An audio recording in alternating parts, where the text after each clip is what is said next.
the last time you had me on your show, I said I'm going to put my neck out and I'm going to say there will not be a no-deal Brexit. I absolutely stick by that. Okay. I think Darren's right. We will get an agreement between Brussels and Theresa May. The issue is, can that get through Cabinet? And if it gets through Cabinet, can it get through the British Parliament? And that is where I see the deadlock. At the moment, at this moment in time, even when the negotiations are ongoing, you have members of the Cabinet that are publicly announcing changes to their own position compared to what they agreed to in Chequers. Now, that is not making the Prime Minister's life any easier. And the problem with this is if we don't see it happen this week or in the next 48 hours, hence why, yeah, as you said, we've had crunch weeks before, we've had all these terms over the last few weeks.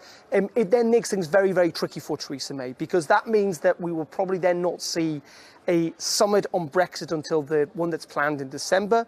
And that means if that's then brought back to the UK, it gives very, very little time for the Westminster Parliament to debate these issues, which means it might get pushed beyond Christmas. And that is not what Theresa May wants to happen, because the idea that MPs might have time with a glass of wine in their hands So and just switching the other to brood on this, what happens if it doesn't? it might well fall apart. So where do we find ourselves if it doesn't get through? Well, if you have deadlock in Parliament, then it really is a case of, well, where do we go from here? Because technically, on the 29th of March, the default position is you're going to leave without a deal. But the Parliament will have to step in at that stage.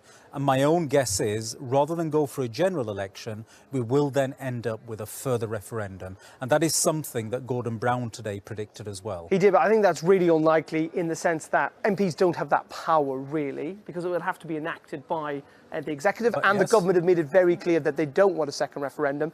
I think if we are looking at a no-deal scenario, you're right in suggesting there is not a majority in the British House of Commons for no deal. In fact, far from it. I think you would then be potentially looking at a general election. But the thing with the general election, Darren, is the MPs have to vote for it. They are not going to. They will vote for a second referendum, but they won't vote for a further general election.